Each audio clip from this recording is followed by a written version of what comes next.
Gloria a Dios. Buenas tardes, ¿cómo están? El Señor les bendiga. Están aquí, bueno, porque no salieron de vacaciones, pero gloria a Dios que están aquí. El Señor les bendiga, siga teniendo piedad y misericordia de sus vidas. Los que nos están viendo por internet, buenos días, buenas tardes, buenas noches, a la hora a la que tú nos vayas a estar viendo.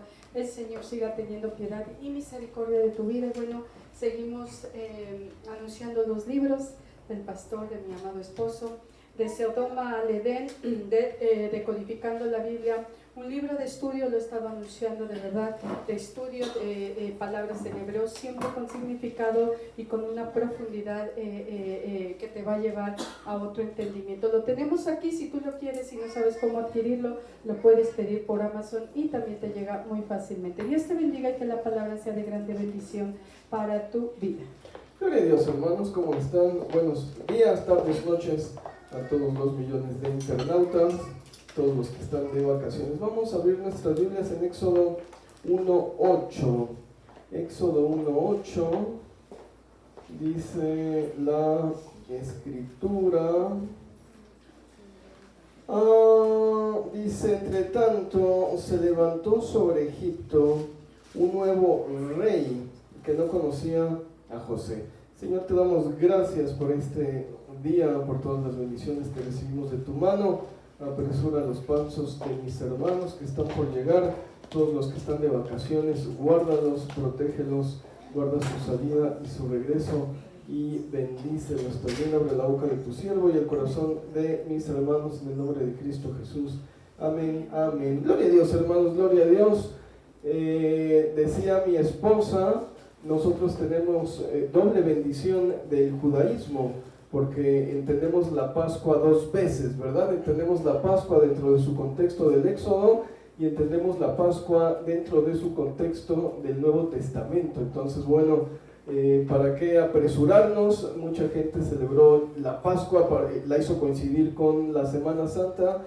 Este año coincidieron las tres celebraciones: el Ramadán árabe, la Semana Santa católica y la Pascua judía. Están en la misma semana, pero tenemos toda la semana para celebrarla. Entonces, bueno, mucha gente se iba de vacaciones. Dije, bueno, que se vayan, disfruten su Semana Santa, ¿no? Para eso son las vacaciones, y lo religioso, que merece realmente mayor respeto, dejémoslo después de la Semana Santa, ¿no? Cuando estemos ya más relajados. Y bueno, vamos a ver lo que sería la primera parte de la Pascua, cómo empieza todo en Egipto y de qué se trata lo que estamos celebrando. Dice la escritura: entre tanto se levantó sobre Egipto un nuevo rey. La mayoría de los exégetas quieren ubicar al pueblo de Israel en tiempos de Ramsés II.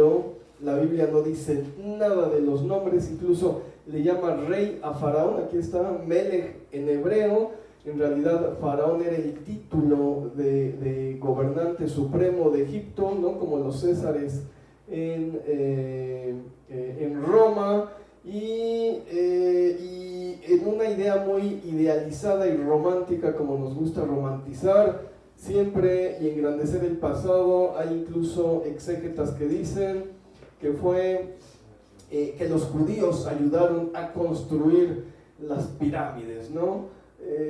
Pues no, la verdad es que hacían ellos ladrillo para las casas de adobe, las casas en el desierto. Entonces, así que digamos, participaron en la construcción de las pirámides, lo dudo mucho.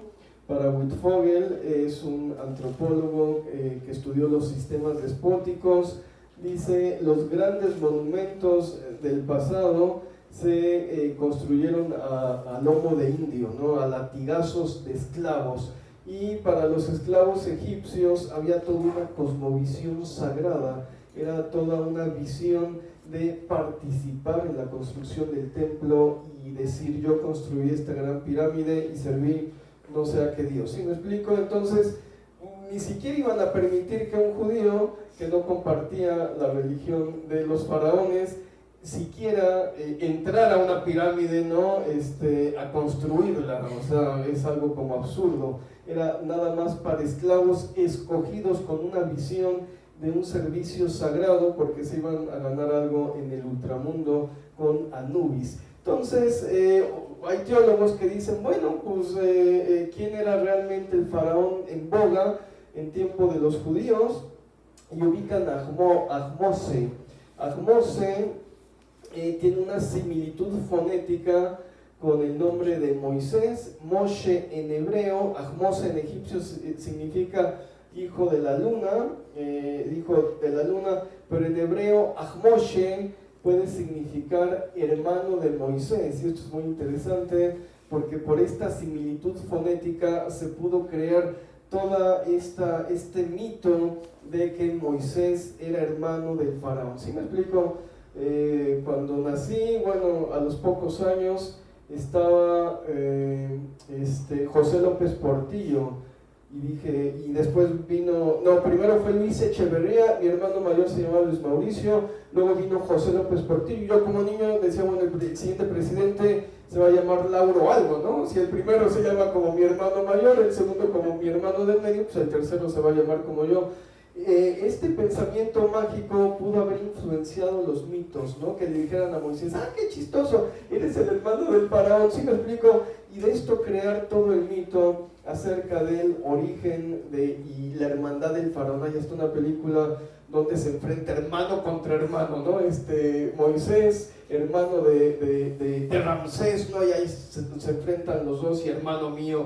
Entonces, complica mucho realmente que Moisés hubiera sido hermano de Faraón.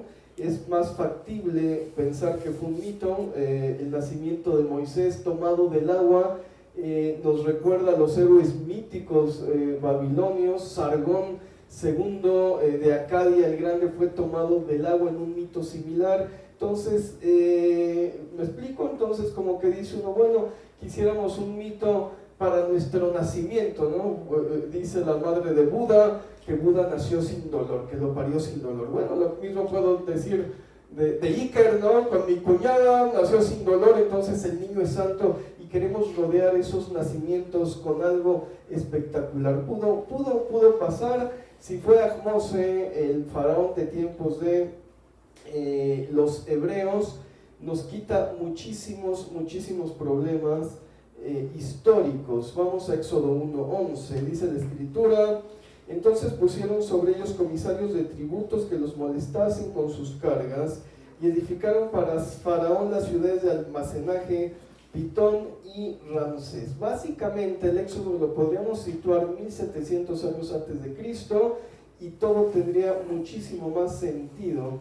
Los israelitas estarían ubicados en Avaris. Vamos a ver la locación. Avaris es toda esta parte roja, lo cual está muy cerca de Gaza. Mire, la península del Sinaí, y no en el Cairo cuando huyeron y lo sacan en las películas atravesando todo el Cairo, no así y pasando por esta zona, sino más bien muy cercanos para huir ya a la tierra de Canaán, casi con Gaza, ¿no?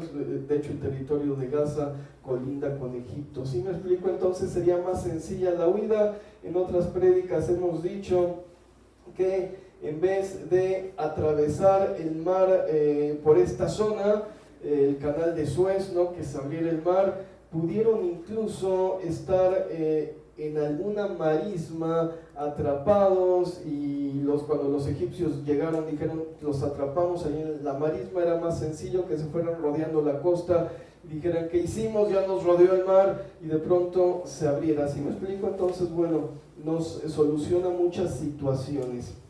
En hebreo el Yam Suf, que es el mar que atravesaron, se traduce como mar de juncos, el Yam Suf. Y también hay toda una mitología egipcia donde los muertos tienen que atravesar el mar de juncos para poder llegar a la otra vida. Entonces pudiera ser un simbolismo del pueblo de Israel pasando el lugar de los muertos para salir a una nueva vida, ¿no? Entonces, bueno, hay muchas cosas muy interesantes o simbólicas en lo que pudo haber sucedido, ¿no? El hecho es que se piensa que el pueblo de Israel pudieron ser los Ixos. Los Ixos son un grupo de tribus cananitas que se juntaron y se fueron a vivir a Egipto, ¿no? Y entonces podríamos explicar también la diversidad en las tribus de Israel, lo cual pone a todo mundo de cabeza. Los hijos de Jacob, ¿no? Es un dolor de cabeza, un incesto con las primas, ¿no? Jacob casándose con dos primas según las leyes del sororato y dándoles también a las sirvientas, ¿no? Para que tuvieran hijos de ella.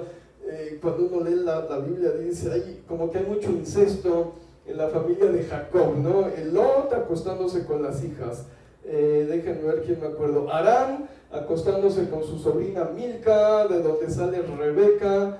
Rebeca es sobrina o tía, sobrina creo de Isaac.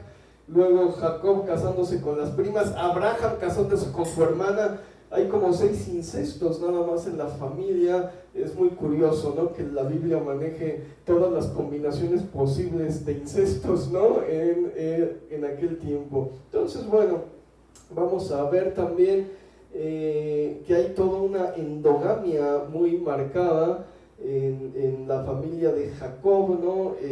Pero en la práctica es un poco más flexible cuando analizamos historias específicas. Entonces, bueno, si hay diferencias históricas es porque la historia es de quien escribe, y como dice el dicho rumano, lo único cierto es el futuro, porque el pasado está en constante cambio, ¿no? Cada vez que sacan un nuevo libro de texto, nos cambiaron ya el pasado, ¿no? Un día Emiliano Zapata es un héroe, otro día es un asesino, otro día es homosexual, otro día, ¿no? Y andan cambiando la historia a cada rato y la andan reescribiendo. Vamos a Éxodo 3:1.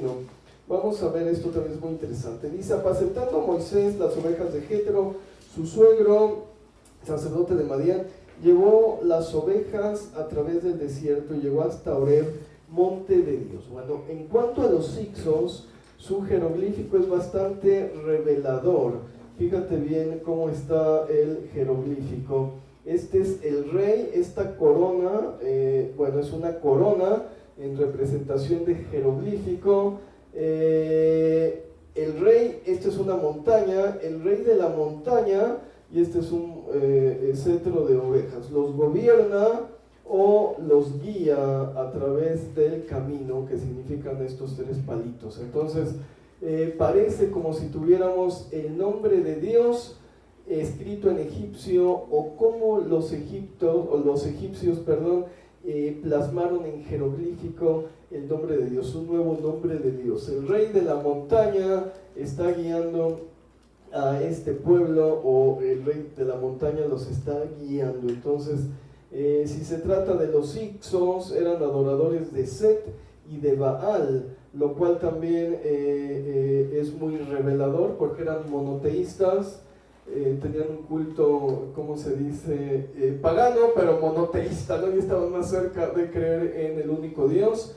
Y bueno, Dios les reclama: cuando los llevé por el desierto no me servían a mí, dice, les sirvieron a sus dioses que venían cargando a cuestas, les hicieron su borrego de oro, el pueblo de Israel, ¿no? Y hay toda una lucha. El libro del Deuteronomio es toda una acusación de las idolatrías del pueblo de Israel y todo lo que pasaron en el desierto. Vamos a Éxodo 4:17. Luego vienen las plagas. Dice: y tomarás en tu mano esta vara con la cual harás las señales. Luego vienen las plagas de Egipto. No hay ninguna prueba histórica, hay 1000 explicaciones de ellos. Unos dicen que fue una plaga de ántrax, ¿no? El ántrax mató a las ranas y luego se puso rojo, por eso el mar es rojo. Hay quien dice no, fue el Santorini, un volcán gigantesco que explotó en el Mediterráneo. Santorini explicaría muchísimas cosas, hasta las aguas que se retraen, la nube que iban siguiendo, el fuego en la noche, ¿no? Pues el volcán haciendo erupción, explicaría muchas cosas el Santorini. La muerte de los primogénitos, ¿no? Las ranas que salieron del río, que el río se volviera en sangre, explicaría mucho esta erupción volcánica. Esto es muy curioso. El catolicismo, por ejemplo, busca una explicación científica en cada una de las plagas. Dicen, hubo una explicación científica, no pasó porque sí. El milagro real es que sucedió en el momento en que el pueblo iba a salir de Israel. Ese es el milagro, no que las aguas se abrieran, porque hay una explicación científica, sino que se abrieran en el momento en que pasó el pueblo de Israel, ¿no? Es una visión católica, es muy, muy interesante la teología católica. Nos pasa a nosotros, ¿no? Hubo una sanidad de la enfermedad y el doctor dice, bueno, pero no se sanó por milagro, se sanó porque te dan toda una explicación científica y dices, bueno, claro, pero yo creo que Dios puso esos medios para que se sanara. Entonces batalla nuestra fe, porque por un lado dices, o le crees al médico o le crees a lo sobrenatural. El católico dice, sí, debe haber una explicación científica. El milagro es que ocurrió justo en el momento que levantaste la oración y en ese momento pasó la situación. Entonces, bueno, es una teología muy, muy interesante, la deberíamos tomar muy en cuenta cuando nos plantean las dos posturas y nos dicen la ciencia tiene una explicación. Sí, papi, pero pasó justo en el momento en que lo ungieron, ¿no? Eso es el milagro, no que se sanara científicamente. Entonces, bueno, el Santorini explicaría muchas cosas. Y bueno, de acuerdo a ciertos teólogos, cada plaga asestó un golpe sobre Egipto. Y me encontré este libro increíble de Juan Cordones, un teólogo, estudió en un seminario bíblico y escribió el libro e hizo una correlación entre las plagas. Lo pueden adquirir en internet, en Amazon. Hace una relación de las plagas que caen con los dioses que están golpeando a Egipto. Entonces, bueno, les traigo el resumen del libro. Recuerden, siempre hay que darle crédito de dónde saca uno la información, ¿no? Hay mucha gente que nomás te da la información y no dice, lo escuché primero en el Centro Cristiano del Reino de Dios, ¿no? Entonces, bueno, aquí podemos decir, lo leí primero en el libro de Shemot de Juan Cordones. Vamos a Éxodo 7, vamos a ver la primera plaga. Dice Éxodo 7 del versículo 10. Dice, vinieron pues Moisés y Aarón a Faraón, e hicieron como Jehová lo había mandado, y echó Aarón su vara delante de Faraón y de sus siervos, y se hizo culebra. Entonces llamó también Faraón a sabios y hechiceros, e hicieron también lo mismo los hechiceros de Egipto con sus encantamientos, pues echó cada uno su vara, las cuales se volvieron culebras, mas la vara de Aarón devoró las varas de ellos. Tenemos aquí un problema, en hebreo no dice culebra, el término que utiliza es el de tanín. Tanín básicamente significa lagarto. Entonces, bueno, las varas se convirtieron en lagartos. En este tiempo hay todo digamos, historias alrededor de los grandes hechiceros. Para ser un buen hechicero en Egipto, en estos tiempos, necesitabas traer un báculo de serpiente, y hay hasta una técnica para encantar a la serpiente y que se ponga dura y que la traigas en tu mano y parezca un bastón, y obviamente cuando le echas al suelo se vuelve en serpiente. Estos hechiceros eran tan picudos que ni siquiera traían una serpiente, traían un lagarto de vara. Imagínate, ¿no? Aquí está mi vara de lagarto, ¿no? Hechicé al lagarto, dicen que le rascas la panza para arriba y se ponen tiesos por alguna razón científica. Los hechiceros traían sus varas de lagarto y las echan al suelo, ¿no? Echan los lagartos al suelo, y el lagarto de Moisés se come a los lagartos de los otros hechiceros. Y para Cordones esto es algo que estaba por suceder, y es más que una plaga, es lo que va a hacer Dios sobre Egipto y sobre Faraón.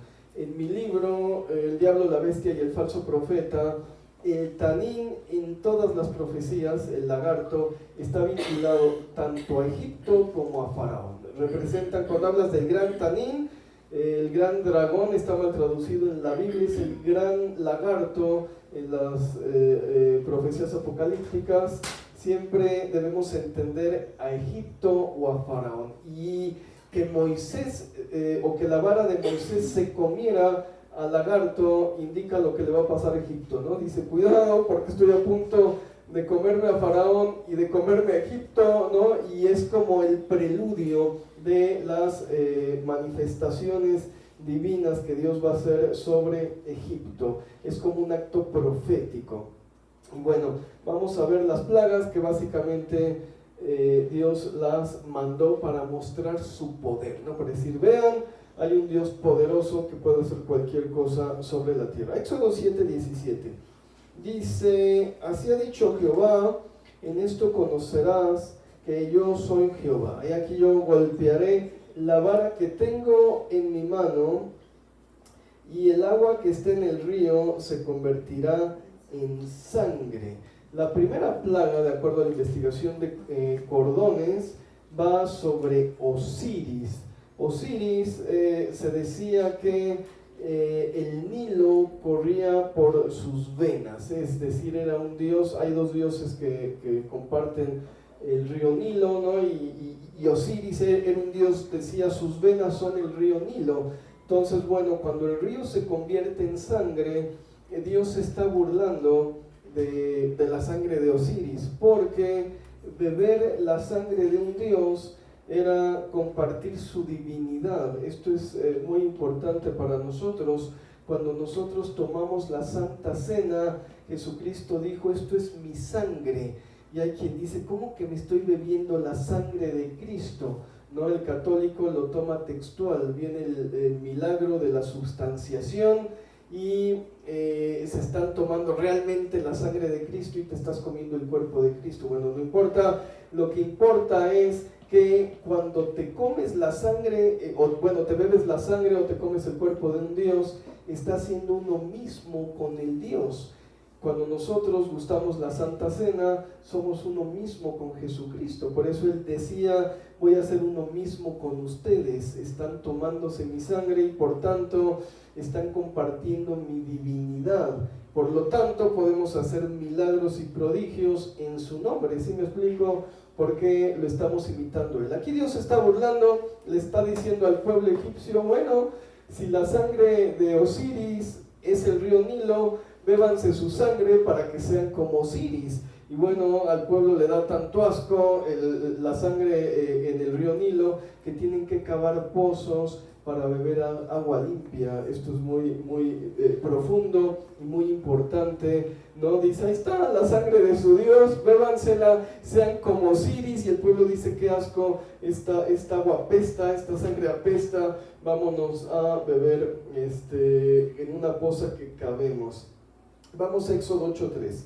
Dice, el río criará ranas, las cuales subirán y entrarán en tu casa, en la cámara donde duermes, sobre tu cama, y en las casas de tus siervos, en tu pueblo, en tus hornos y en tus artesas. Y bueno, básicamente la siguiente plaga son las ranas. De acuerdo al Talmud, en hebreo hay una cita donde se menciona en singular. Me parece que es Éxodo 8:12.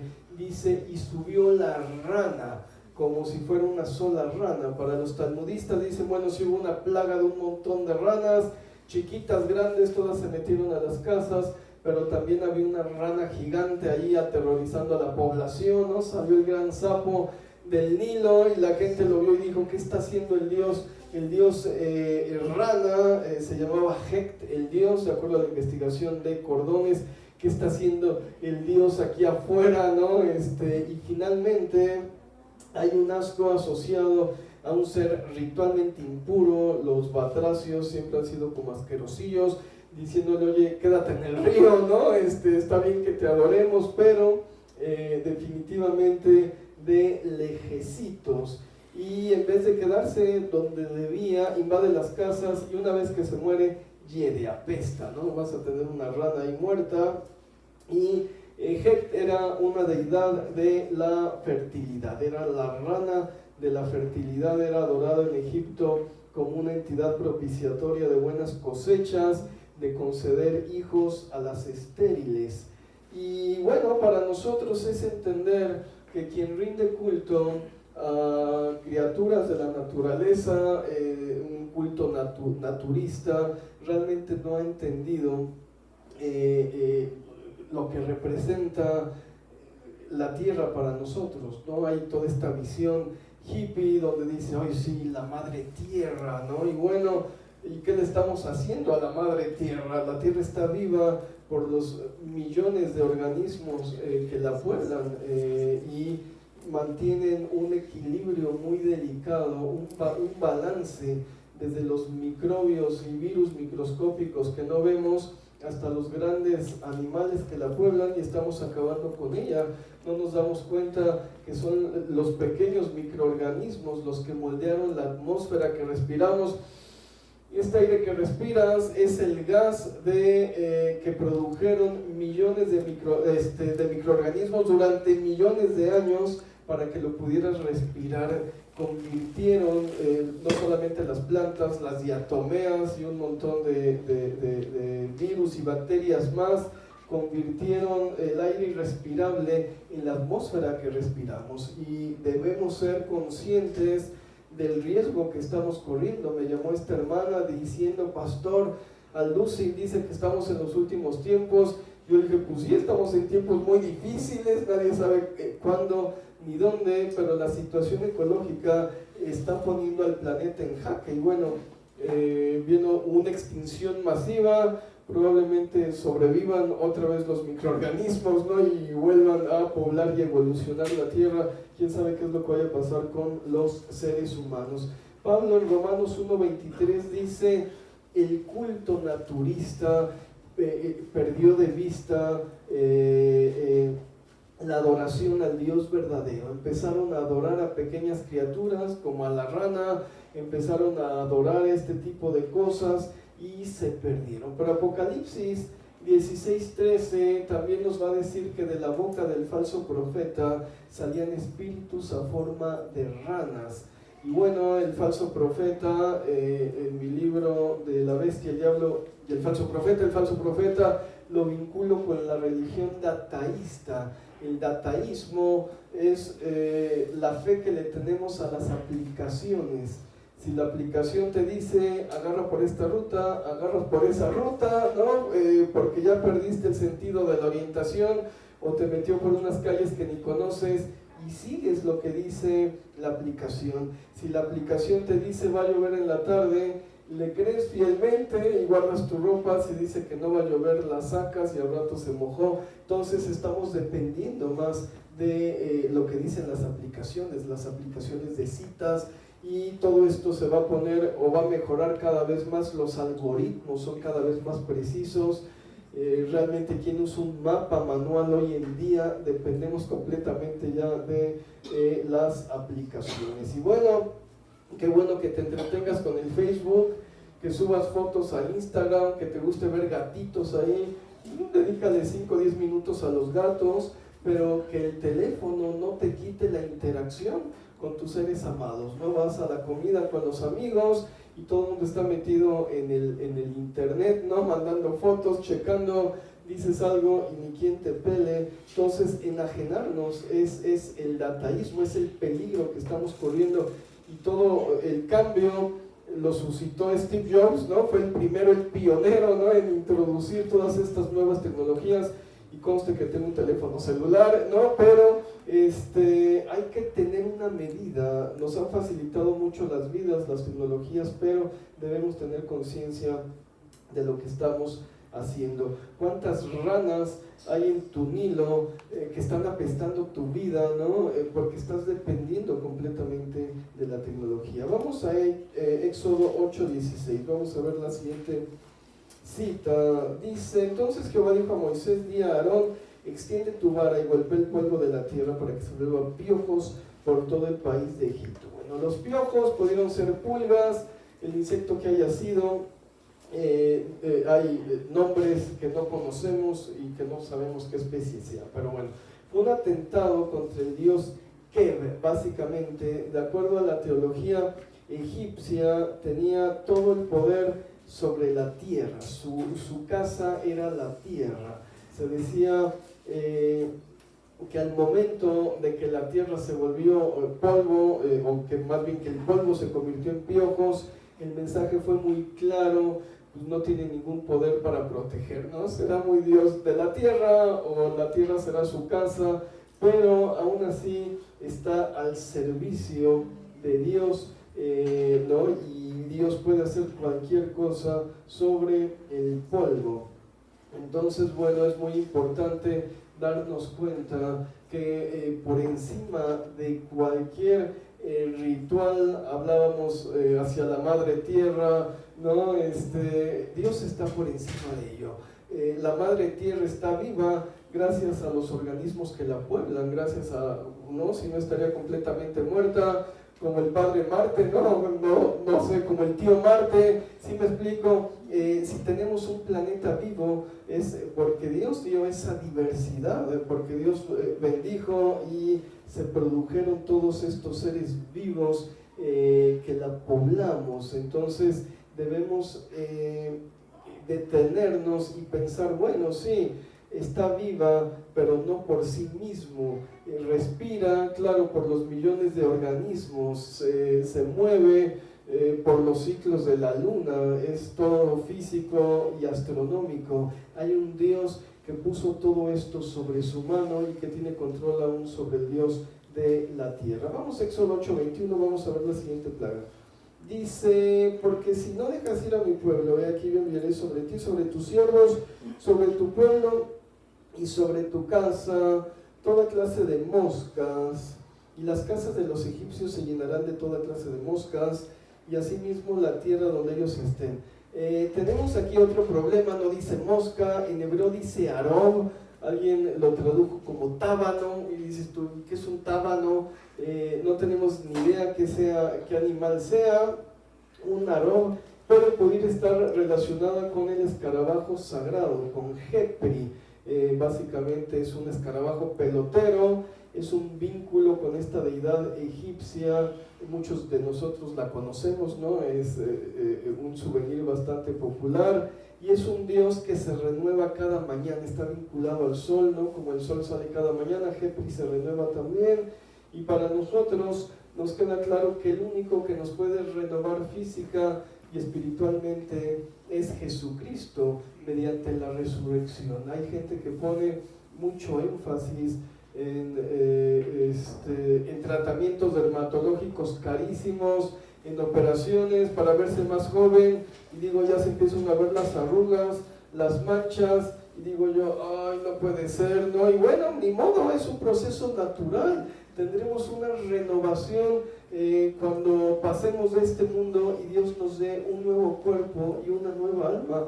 Mientras tanto, hay que aceptar que el proceso de envejecimiento es un proceso natural por el que pasamos todos. Por eso Cristo nos vino a dar una nueva esperanza en la resurrección y en la renovación, no solamente de nuestro cuerpo, sino de nuestra mente. La verdadera renovación, nuestra mente se va a renovar y vamos a poder dejar finalmente todos estos sentimientos con los que estamos batallando: envidia, coraje, resentimientos, ¿no? De eso se trata nuestra fe en Cristo. Vamos a Éxodo 9:3. Dice la Escritura: y aquí la mano de Jehová estará sobre tus ganados que están en el campo, caballos, asnos, camellos, vacas, ovejas, con plaga gravísima. Bueno, básicamente Dios ataca a Hathor, otra deidad en forma de vaca, una deidad celeste que proveía de bienes, de prestigio a los egipcios. La destrucción es gravísima, es como una advertencia a nosotros y a nuestra sociedad de consumo. Realmente no puedo entender cómo hay gente que está dispuesta a pagar miles de pesos por una etiqueta en una ropa. No es la misma tela, la hicieron en el mismo país, ¿no? Está hecho en Vietnam, la India, en donde sea, y lo único que le ponen es la etiqueta, y por esa etiqueta hay un plusvalor, como diría Marx, ¿no? Y le suben el precio a los cielos, y la gente lo anda presumiendo. Y esto, cualquier bien de consumo, no solamente la ropa, los relojes. Les digo que tengo este amigo que tenía, político, no lo van a creer, y traía un reloj de 800,000 pesos. Dije yo, no es posible, y ni siquiera es ¿no? Estaba queriendo ganar una delegación, ahora son alcaldías, ¿no? Una alcaldía, y dije, no es posible que una persona traiga un reloj de 800,000 pesos, aunque tuviera el dinero. ¡Qué vanidad!, ¿no? Yo no me compraría un reloj de 800,000 pesos, ¿sí me explico, hermanos? Estos son los absurdos a los que ha llegado la sociedad moderna. Pagar una cantidad nada más por una marca, o por andar presumiendo algo, es increíble. Y este es el golpe que está dando Dios a los egipcios, y debemos tener cuidado, porque a veces Dios nos dice, realmente lo necesitas, o lo que quieres mostrar es prestigio social por la cosa que traes encima. Cómprate la más barata, ¿no? Me compré una camisa en la Comer, me costó 40 pesos, dije, qué ganga, ¿no? 40 pesos y está padre, y la sigo usando. Dices tú, ¿quién me va a ver la marca atrás? Y ya están ahora las nuevas ropas con las marcas por fuera, ¿no? El caballito, el cocodrilo y demás. Es un golpe y una llamada de atención a nosotros, para que nuestra vanidad, nuestra vida es una vanidad, dice Dios, y todavía vas a añadir esa vanidad mayor, ¿no? En tu imaginario, el precio que le estás poniendo a ese artículo. Éxodo 9:9 dice la escritura: y vendrá a ser polvo sobre la tierra de Egipto, y producirá sarpullido con úlceras en los hombres y en las bestias, y por todo el país de Egipto. Bueno, algo que parece tan sencillo como un sarpullido, a todos nos ha sucedido que comes algo, que te asoleas demasiado. Nos pidieron oración por esta niña que tenía impétigo, ¿no? Bueno, es básicamente una enfermedad de la piel, toda la zona se pone roja. Estuvimos orando para que esta criaturita pues, no le quedara ninguna marca, ¿no? Con los granillos, el Señor le conceda pronta sanidad. Dicen que con los antibióticos correctos viene sanidad en 5 o 10 días. Pero en la historia del Éxodo, el término hebreo es shehin. Básicamente, nadie sabe tampoco qué significa. Pudiera ser un moretón, o cuando te salen moretones en la piel, no te pegas y se te ve el moretón azul. Por eso vinculé esta plaga con el dios Amón. Básicamente Amón se lo dibuja en los jeroglíficos con la piel azul. Entonces, como te quieres parecer a Amón, ¿no? Y te van unos cuantos hematomas para que se te ponga también la piel azul, ¿no? Unos golpes, pudo ser una ámpula y después se puso azul, ¿no? Puede ser, la verdad, quién sabe. Pero, como dice Pablo en Corintios, por supuesto que hay otros dioses y hay otros señores, pero un título de nuestro Dios, un adjetivo, es Dios de dioses y Señor de señores, ¿no? Le pueden orar los egipcios a Amón, le pueden orar los mexicanos a Huitzilopochtli, pero Dios está por encima de todos estos dioses y de todos estos señores. Después, en una reflexión más profunda, Pablo va a decir, son falsos, ¿no? O sea, hay una creencia, hay una fe, pero realmente son estatuas o son creencias imaginarias. Todos están a los pies de nuestro Dios. Vamos a Éxodo 9:18. Dice: aquí que mañana a estas horas yo haré llover granizo muy pesado cual nunca hubo en tierra de Egipto, desde el día que se fundó hasta ahora. El golpe es a la diosa Nut, que era una diosa de la bóveda celeste. Se decía que sostenía el cielo con sus extremidades. Bueno, más bien se ponía como así y sostenía el cielo con la espalda. Y debemos entender que, bueno, en el cielo no hay nadie fuera de nuestro Dios, ni San Pedro, ni la Virgen, ni los extraterrestres, hermanos. Yo creo que la Virgen y San Pedro y todos los santos están reposando con Dios o están gozando en las bodas del Cordero, pero ninguno está intercediendo por nosotros, no tienen ni tiempo con el banquetazo. El único intercesor es Jesucristo a través del Espíritu Santo. Decía este pastor, malinterpretando, decía: no necesitamos intermediarios, por lo tanto ni los pastores ni los sacerdotes son importantes. Dije yo: qué ignorancia, nosotros no somos intermediarios, yo no soy intermediario entre ustedes y Dios, no necesitamos intermediarios.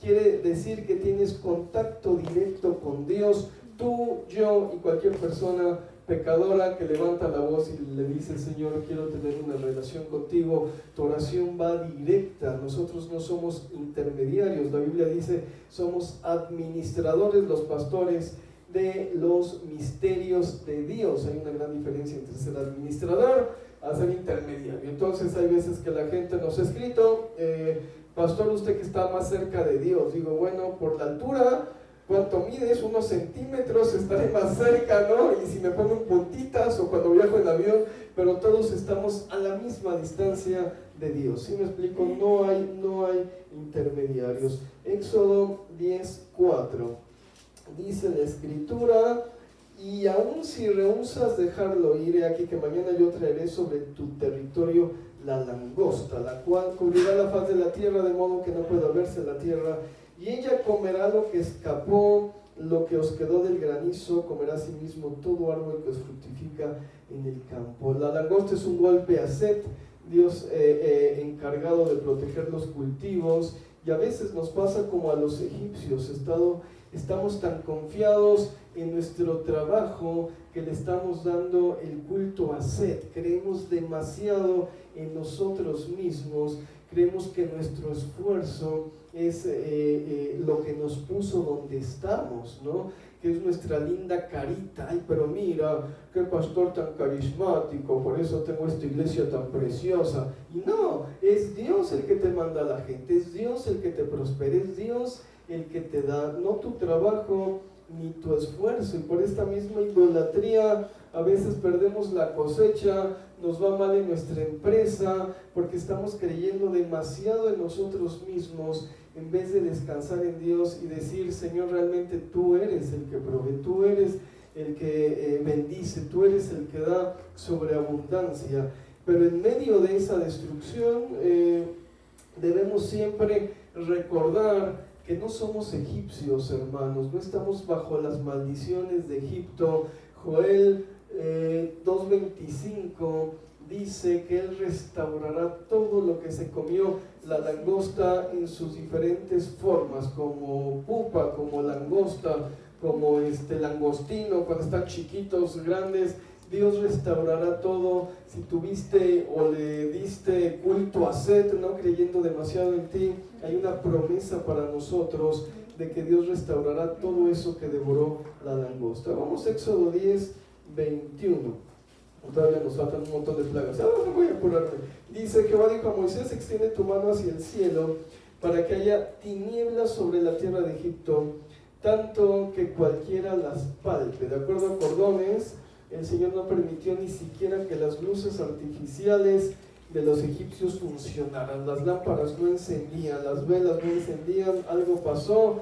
Era una demostración prominente de la grandeza de Dios sobre el dios Ra. Ra era una deidad solar, y en tiempos de Moisés a este dios se le identificaba con el sol. Los templos más grandes de Egipto que jamás se hayan visto, uno de ellos, el templo de Karnak, sigue siendo una maravilla, aún en ruinas, eran dedicados a esta deidad. Y aquí el mensaje es claro: la luz del sol es como nada delante de la luz inmarcesible del Señor. Qué palabra tan bonita. Inmarcesible significa que jamás se marchita, que siempre está alumbrando a todos nosotros. Éxodo 12:29 dice la Escritura. Aquí está. Dice: y aconteció a la medianoche que a la medianoche Jehová hirió a todo mi primogénito en la tierra de Egipto, desde el primogénito de Faraón que se sentaba sobre su trono, hasta el primogénito del cautivo que estaba en la cárcel, y todo primogénito de los animales. De acuerdo a la mitología o al imaginario egipcio, Faraón podía abrir o cerrar las puertas del inframundo, ¿no? Tenía como la autoridad. Esto lo tenemos nosotros presente en el cristianismo, ¿no? Jesucristo nos dio el poder para, dice en hebreo, mutar, permitir o asur o prohibir en la tierra, ¿no? Si yo te digo, está permitido que comas moronga en el nombre de Cristo, por mi autoridad está permitido, y si yo te digo, está prohibido que comas moronga, por mi autoridad como pastor está prohibido. Esto es lo que quiso decir Cristo cuando dijo pueden atar o desatar. Está en español, dice pueden permitir o prohibir. Como pastores tenemos esa autoridad, y autoridad en los cielos y en la tierra. Bueno, Faraón en Egipto podía decir, ahora vas a entrar al inframundo de modo gratis, ¿no? Y Anubis se le sujetaba, decía Anubis, lo que diga Faraón, eso hago. Faraón decía, ahora vas a tener que pagar un impuesto para entrar al inframundo, ¿no? Como el catolicismo, ¿no? Unas dádivas ahí para que tu muerto salga rápido del, ¿cómo se llamaba? Del limbo, ¿no? Y ahí estabas, y el Anubis se le sujetaba, decía, lo que diga Faraón, eso voy a hacer. Y bueno, aquí es un golpe totalmente a Anubis, ¿no? Que es el que llevaba a la gente, los guiaba a través del inframundo. Dios acabó con los primogénitos de Egipto, con todo lo que había, algo bastante fuerte. En su palabra dice, todos los primogénitos son míos. Se debate si el primogénito, estos pobres niños de pecho, se fueron al infierno, no, dice Dios, no, fueron santificados en mi nombre, por lo tanto me los llevé directamente al cielo. Cuando Dios se santifica en el primogénito, tiene entrada directa al cielo. Hay un debate ahí, pero bueno, esta plaga también es mesiánica. Jesucristo le quitó a la muerte, al diablo, las llaves de la muerte y del Hades, y dejó sin dominio a la muerte. La muerte no tiene más dominio ni potestad sobre nosotros. Pero también es un golpe a Apis. Apis básicamente es el buey primogénito. Al matar al primogénito de los animales, es el principio genésico de Dios. La primera representación de Dios como buey es egipcia, bueno, Babilonia, pero los egipcios son los primeros que hicieron el jeroglífico. Es el buey primigenio. ¿Se acuerdan? Los cuernos, la media luna, que van a representar a la divinidad, que van a representar a Dios. Los egipcios lo conocían y lo tenían como un dios más. Decían, sí, ahí está la Aleph, ahí está Dios, es un diosito más dentro del panteón. Este es el problema con muchos grupos, que está Jesucristo como un hermanito más de luz. Incluso los musulmanes ven a Cristo como un profeta más. Sí, estaba Jesucristo, está Mahoma, no, pero es un profeta más. No, Dios está por encima de todo. Estos hombres, los egipcios, tenían tan cerca al verdadero Dios, ¿no? Lo tenían en sus altares a Apis y lo veían como una deidad más. Y a veces así nos pasa, tenemos a Dios y pensamos que es un diosito, ¿no? Pequeñito, o tenemos a Dios y damos culto a otras deidades. Nos pasa como a los egipcios. Crees que tienes a Apis y no te has dado cuenta que en realidad es el Dios de dioses y Señor de señores, ¿no? Con el que estamos tratando. Vamos a Éxodo 14, dice la escritura, 14:19.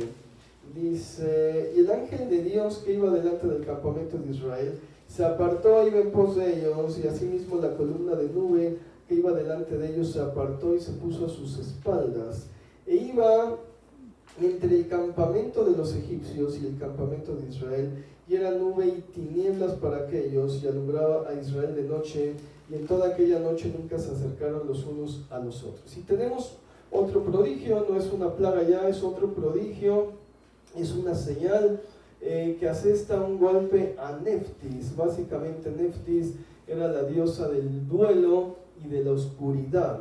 Imagina a los egipcios en el dolor del duelo, todos perdieron, hasta Faraón perdió un hijo, con un odio, ¿no?, a los que causaron la muerte de su hijo. Ahí sí estaban en la etapa del duelo, donde buscas un culpable, ¿no? ¿Quién fue el culpable? Fueron estos tristes Ixos, hebreos o judíos o lo que quieras. Dices, vamos por ellos y los vamos a acabar.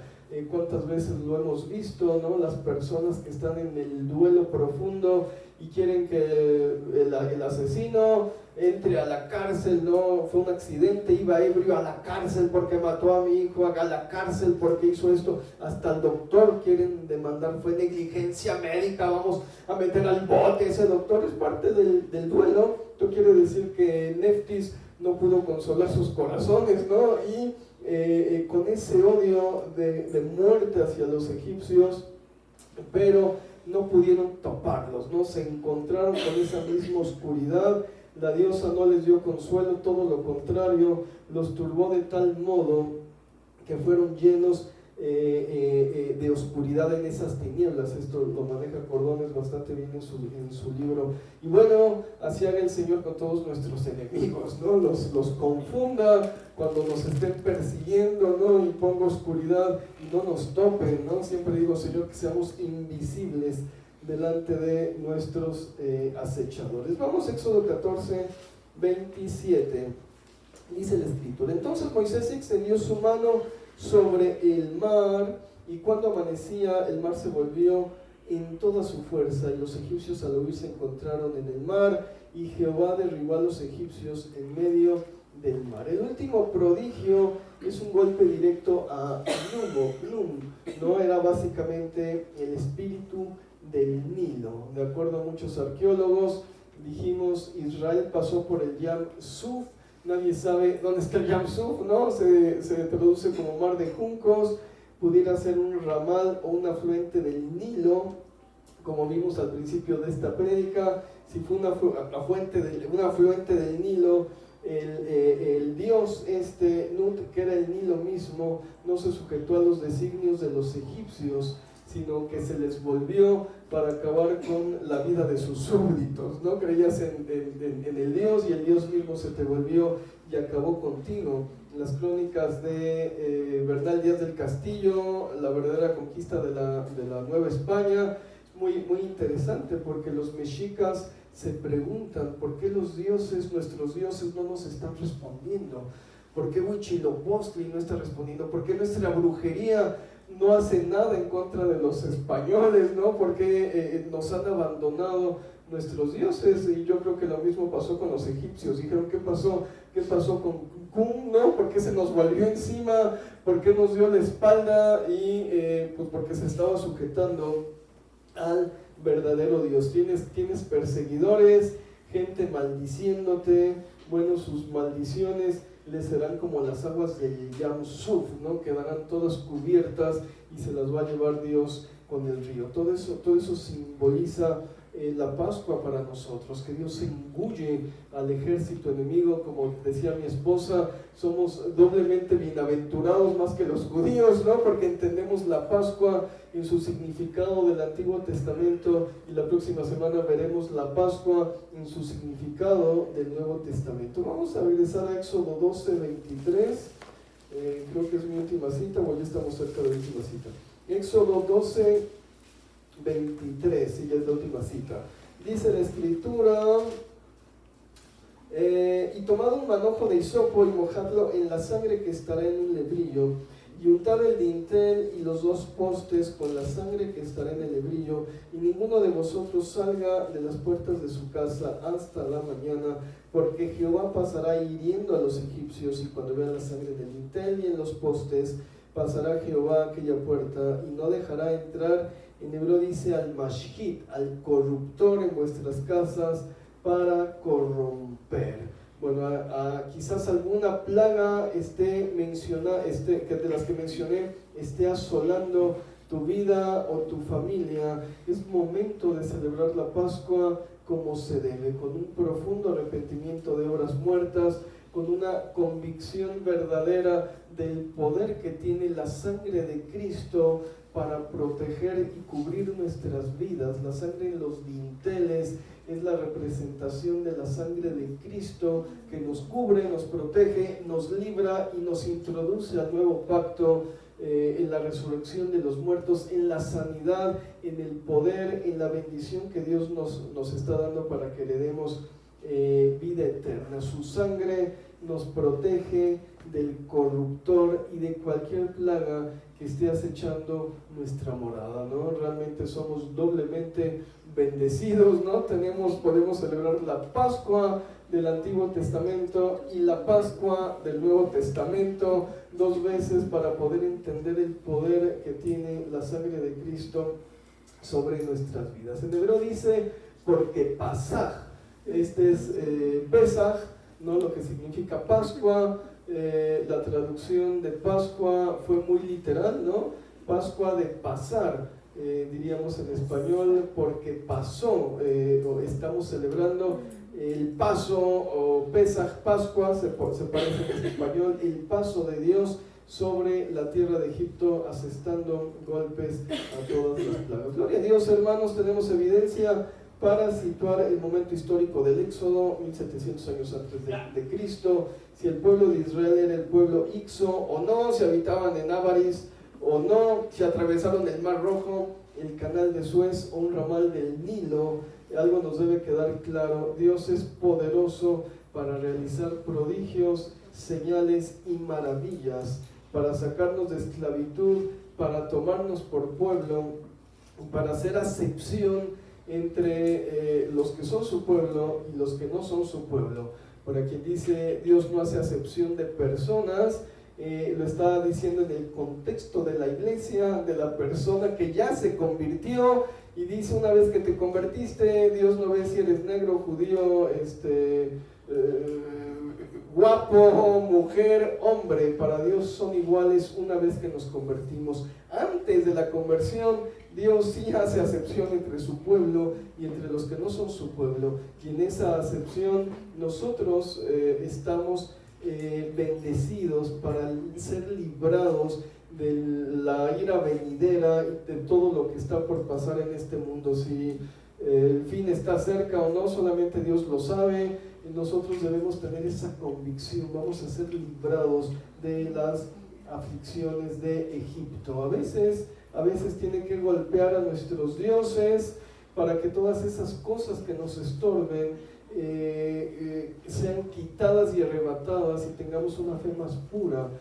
¿No? A veces tenemos dioses, como dijimos, a las marcas, ¿no? A veces tenemos dioses a nosotros mismos, creemos demasiado en nosotros mismos, somos demasiado independientes, y Dios dice: necesito que dependas más de mí que de tu propia fuerza y de tu propia conocimiento. Estás pasando un momento de tribulación, sé paciente, ya viene la liberación a tu vida. Dios es poderoso para librarnos de todos nuestros angustiadores. El Señor les bendiga, el Señor les prospere, el Señor esté dando una bendición especial en Pascua. En hebreo se dice Hag Sameach. Hag Sameach es felices fiestas, o Pesach Sameach, felices Pascuas. El Señor les esté dando una muy muy feliz Pascua en el nombre de Jesucristo. Amén. Amén.